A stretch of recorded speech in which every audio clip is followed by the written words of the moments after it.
ጤና ይስጥልኝ ክቡራትና ክቡራን ተመልካቾቻችን እንደምን አምሽታችኋል። ከጄኤምኤን ቴሌቪዥን በሰዓቱ የሚተላለፉ ስፖርታዊ መረጃዎች ላይ ደርሰናል። ስፖርታዊ መረጃዎችን ወደ እናንተ እያደረስኩ ብርሃኑ ሽቱነ አብሬያችሁ ቆይታ አድርጋለሁ። እስከ ፍጻሜው ድረስ አብራችሁን ቆዩ።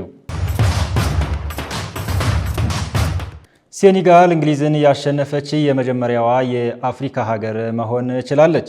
ምሽት በተደረገው የወዳጅነት ጨዋታ እንግሊዝ በሴኔጋል 3-1 ተሸንፋለች። ጀርመናዊው አሰልጣኝ ቶማስ ቱሄል የመጀመሪያ አስደንጋጭ ሽንፈታቸው ሆኖም መመዝገብ ችሏል። በኖቲንጋም ሲቲ ግራውንድ ስታዲየም በተደረገው ጨዋታ ኢስማኤል ሳር፣ ሀቢብ ዲያራ እና ቸኪ ሳባላ የሴኔጋልን ግቦች ማስቆጠር ሲችሉ ሃሪኬን የእንግሊዝን ብቸኛ ግብ ከመረብ ማሳረፍ ችሏል። ፈረንሳዊት ሴት ዳኛ ስቲፋኒ ፍራፖርት በመሩት ጨዋታ እንግሊዝ በአፍሪካ ቡድን በታሪኳ ለመጀመሪያ ጊዜ የተሸነፈችበት ጨዋታ ሆኖም ተመዝግቧል። በደቡብ አሜሪካ ሀገራት በሚካሄደው የ2026 የዓለም ዋንጫ ማጣሪያ ብራዚል አሸንፋ ተሳታፊነቷን ማረጋገጥ ችላለች። ጣሊያናዊው አሰልጣኝ ካርሎ አንቸሎቲ ብራዚልን ከተረከቡ በኋላ የመጀመሪያ ዕድላቸውን ማስመዝገብም ችለዋል። ሌሊቱን በተደረገ ጨዋታ ብራዚል በሜዳዋ ፓራጓይን 1-0 ስትረታ ቪኒሺየስ ጁኒየር ብቸኛዋን ግብ ማስቆጠር ችሏል። ውጤቱን ተከትሎ ነጥቧን 25 ያደረሰችው ብራዚል አሜሪካ፣ ካናዳ እና ሜክሲኮ በጋራ ለሚያዘጋጁት 2026 የዓለም ዋንጫ ማለፏንም ማረጋገጥ ችላለች። ብራዚል በሁሉም የዓለም ዋንጫ ውድድሮች ላይ ያለፈች ብቸኛዋ ሀገር ሆናም በታሪክ መዝገብ ስር ተመዝግባለች። በሌሎች ጨዋታዎች የማጣሪያ ጨዋታውን ምድብ የምትመራው አርጀንቲና ነጥብ ጥላለች። በሜዳዋ ኮሎምቢያን ያስተናገደችው አርጀንቲና አንድ አቻ ስትለያይ ለአርጀንቲና ቲያጎ አልማዳ፣ ለኮሎምቢያ ሉዊስ ዲያዝ ግቦችን ማስቆጠርም ችለዋል። ኡራጋይ ቬንዙዌላን 2-0 ስታሸንፍ ፔሩ ከኢኳዶር 0-0 ተለያይተዋል። ማንቸስተር ሲቲ ፈረንሳዊውን የኦሎምፒክ ሊዮን አማካይ ራያን ቸርኪን እና የኤስ ሚላኑን የመሃል ሜዳ ተጫዋች ቲዣኒ ራይንደርስን ማስፈረማቸውን በይፋ አስታውቀዋል። ተጨማሪ ያለን ራያን ቸርኪ ሜዳ ላይ ኳስ ይዞ ሲጫወት የተለየ የግል ተሰጥኦውን በማሳየት ደጋፊውን በማዝናናት የሚታወቅ ሲሆን ሶስተኛ ፈራሚያቸውን ያሳወቁት ማንቸስተር ሲቲዎች በተለያዩ ቦታዎች ተሰልፎ የሚጫወትና በሁለቱም እግሮች መጫወት የሚችል ተጫዋች ማግኘት ችለዋል።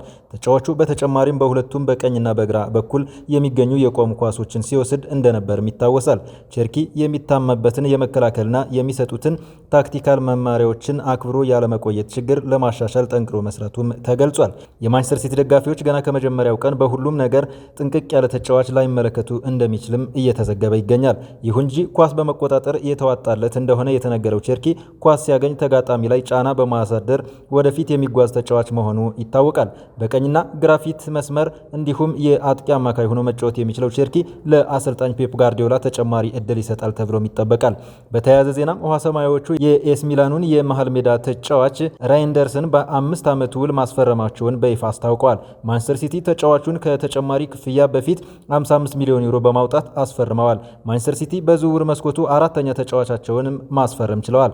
ኔዘርላንዳዊ አማካይ ራይንደርስ በኤስ ሚላን ቤት 104 ጨዋታዎችን ሲያደርግ 19 ግቦችን አስቆጥሮ 9 ለግብ የሆኑ ኳሶችን አመቻችቶ ማቀበል ችሏል። ተጫዋቹ በተጨማሪም አንድ የጣሊያን ሱፐር ካፕ ዋንጫ ሲያሸንፍ የሴሪያ የዓመቱ ምርጥ አማካይ ሽልማትንም አንድ ጊዜ ማሸነፍ ችሏል። የ2024-25 የጣሊያን ሴራ አሸናፊው ናፖሊ ከማንቸስተር ሲቲ ጋር የተለያየው ቤልጂያማዊው ድንቅ አማካይ ኬቪን ዲ ብሩይናን ለማስፈረም ከስምምነት ላይ መድረሳቸው ተዘገበ። እንደሚከተለው ተዘጋጅቷል። የ33 ዓመቱ አማካይ ኬቪን ዲ ብሩይና ከ10 ዓመታት የኢቲሃድ ቆይታ በኋላ ከማንቸስተር ሲቲ ጋር በይፋ መለያየቱ ይታወሳል። አማካዩ በቀጣይ ለአዲስ ፈተና ራሱን ዝግጁ እንደሚያደርግና ጫማ እንደማይሰቅል ማሳወቁን ተከትሎ ስሙ ከበርካታ ክለቦች ጋር ሲያያዝ ሰነባብቷል። ዲ ብሩይናን ለማስፈረም ከፍተኛ ፍላጎት ካሳዩ ክለቦች መካከል አንዱ የሆነውና በአንጋፋው አሰልጣኝ አንቶኒዮ ኮንቴ የሚመራው የወቅቱ የሴሪያው አሸናፊ ናፖሊ ሲሆን በዚሁም ሙሉ ስምምነት ላይ ደርሰዋል። ዲ ብሩይና በኔፕሊሱ ክለብ ለተጨማሪ 1 ዓመት የማራዘም አማራጭ ባለው የ2 ዓመት የውል ስምምነት እንደሚፈራረም ተገልጿል። እንደ አውሮፓውያን አቆጣጠር ከ2015 ጀምሮ ለማንቸስተር ከተማ ተወካዩ ክለብ ማንቸስተር ሲቲ የተጫወተው ዲ ብሩይና ሲቲዝኖቹ ባለፉት ዓመታት ላስመዘገቧቸው ታላላቅ ስኬቶች ቁልፍ ሚና ከተጫወቱ ተጫዋቾች መካከል ግንባር ቀደም እንደሆነም ይታወቃል። ቤልጂያማዊው አማካይ ሲቲዝኖችን እንደ አውሮፓውያን አቆጣጠር በ2022-23 የውድድር ዘመን በታሪካቸው ለመጀመሪያ ጊዜ ያሳኩት የአውሮፓ ሻምፒዮንስ ሊግን ጨምሮ 6 ጊዜ ያህል የፕሪሚየር ሊግ እንዲሁም የተለያዩ ዋንጫዎችን ማሳካትም ችሏል። በአጠቃላይ 415 ያህል ጨዋታዎችን በውሃ ሰማያዎቹ መለያ ያደረገው ኬቨን ደብሮይና 108 ጎሎችን አስቆጥሮ 177 ለግብ የሚሆኑ ኳሶችን ደግሞ አመቻችቶ ማቃበል ችሏል። ማንቸስተር ሲቲ ለአስደናቂው አማካይ በኢቲሃድ ስታዲየም በር ላይ ሐውልት እንደሚያቆሙለትም በይፋ ማስታወቁ አይዘነጋም።